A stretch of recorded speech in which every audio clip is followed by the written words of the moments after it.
Good afternoon. और सबसे पहले तो बहुत बहुत स्वागत है आपका सीएनबीसी बाजार पर।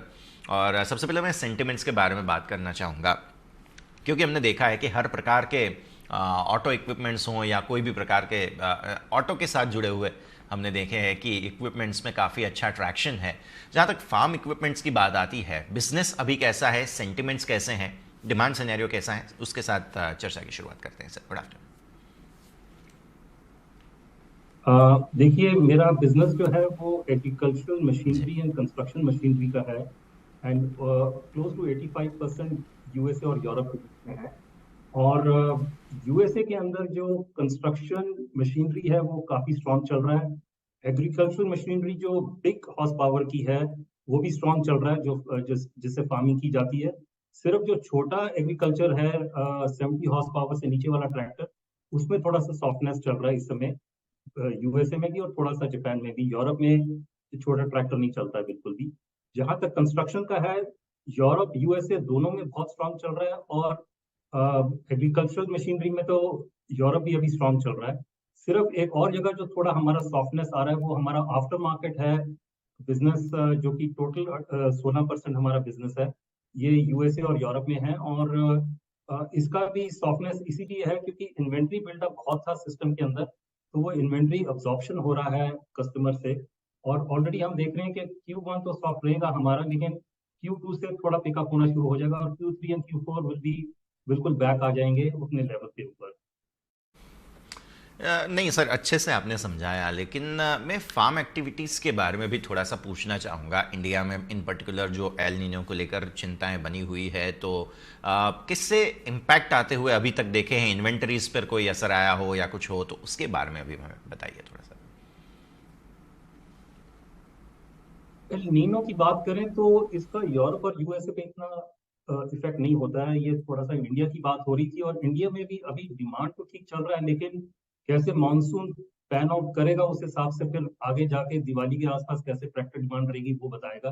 लेकिन अभी तो ऑर्डर काफी अच्छे चल रहे हैं इंडियन मार्केट के भी।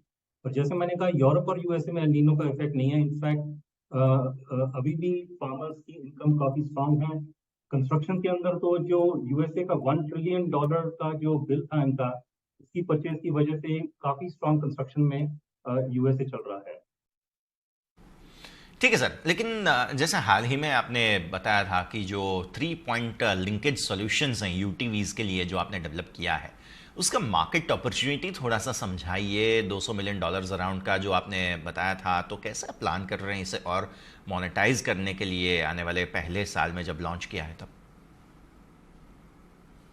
आप देखिए, ये टोटल मार्केट साइज जो हमने देखा है ये $200 मिलियन का मार्केट साइज है। और हम जो देख रहे हैं कि अगले 4 साल में हम करीब 200 करोड़ का सेल सिर्फ इसी प्रोडक्ट ग्रुप में करेंगे, जिसमें से अबाउट 20 से 25 करोड़ इस करंट ईयर में होगा, जो कि लॉन्च जो है वो हम एक्सपेक्ट कर रहे हैं नवंबर दिसंबर से अपने यूएसए मार्केट में इसके लिए।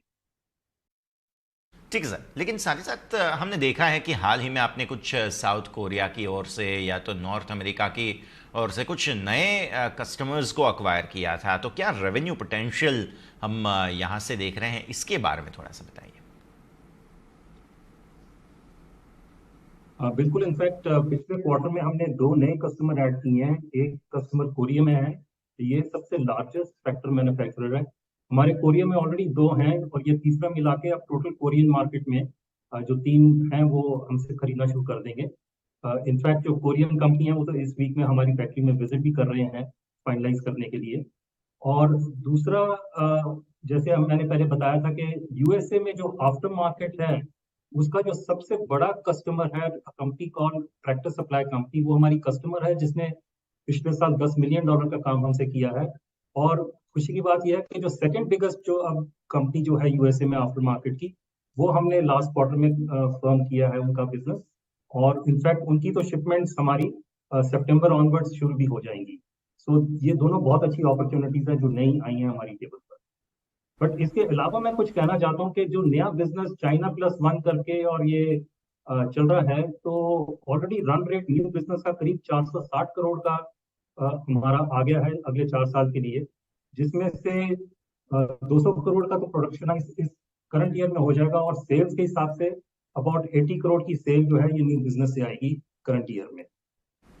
Definitely sir. इसके साथ साथ आपने बताया था कि जैसे एक्सपोर्ट पे काफ़ी ज़्यादा दारोमदार है हमारा और काफ़ी बड़े बड़े ऑर्डर्स रहते हैं। अभी हाल ही में जो साइक्लोन वगैरह था, अब चीज़ें नॉर्मलाइज हो चुकी हैं, लेकिन कुछ असर हमारे कुछ इन्वेंट्रीज वगैरह पे आया था? बिल्कुल नहीं। इनफैक्ट जो साइक्लोन है वो थोड़ा सा इंडिया में था, उसका कोई इफेक्ट नहीं है because that was in the Gujarat coast. But having said that, USA में तो आते रहते हैं, और नथिंग एल्स, तो जो कंस्ट्रक्शन साइड है उसके लिए उनको रीबिल्ड करना पड़ता है। तो एक तरह से इसको हम हमारी इंडस्ट्री को इसको थोड़ा सा पॉजिटिव लेके चलते हैं, क्योंकि फिर रीबिल्डिंग के लिए जो है वो बहुत कंस्ट्रक्शन मशीनरी की यूसेज आ जाती है। बिल्कुल, मैंने इसीलिए सवाल पूछा था कि हमें पता चले उस हिसाब से भी वो कनेक्टिविटी है कि नहीं है। लेकिन साथ ही साथ मैं कैपेक्स को लेकर अब बात करना चाहूँगा, क्योंकि जिस तरह से आप कह रहे हैं नए नए ऑर्डर्स जुड़ते जा रहे हैं, तो कैपेसिटी यूटिलाइजेशन अभी फ़िलहाल कितना है और क्या एक्सपेक्ट कर रहे हैं आप? और कैपेक्स कोई नया और ऐड करने की कोई योजना हो तो उसके बारे में बताइए सर। बिल्कुल। तो हमारी इस समय कैपेसिटी 75 से 78% के बीच में यूटिलाइजेशन चल रहा है। पिछले साल हमने अबाउट 50 करोड़ का कैपेक्स करना था, एक्चुअली किया हमने 32 करोड़ का, बिकॉज तकरीबन 20 करोड़ का इस करंट ईयर में वो फॉरवर्ड आ गया है। और पिछले साल का 20 और इस साल का मिला के अबाउट 72 करोड़ का हमारा कैपेक्स का प्लान है करंट फाइनेंशियल ईयर में।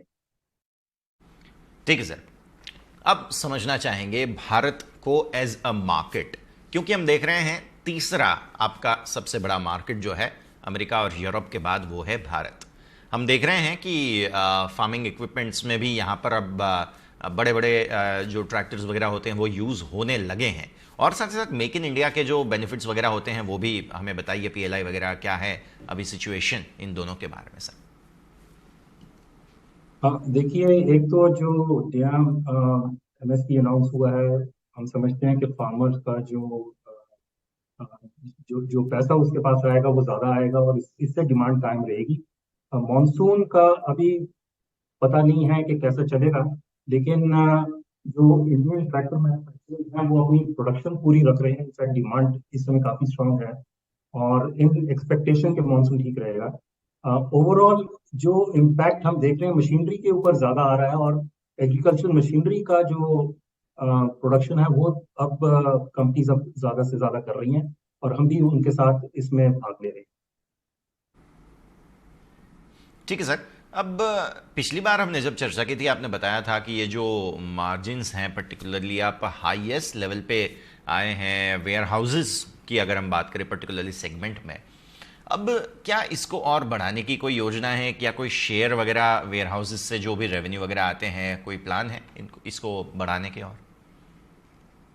तो बिल्कुल ठीक है जी। और पिछले साल ये 44% का फिगर 42.5 के करीब था, और अगले 3-4 साल में हम समझते हैं कि ये करीबन 48% तक जाएगा।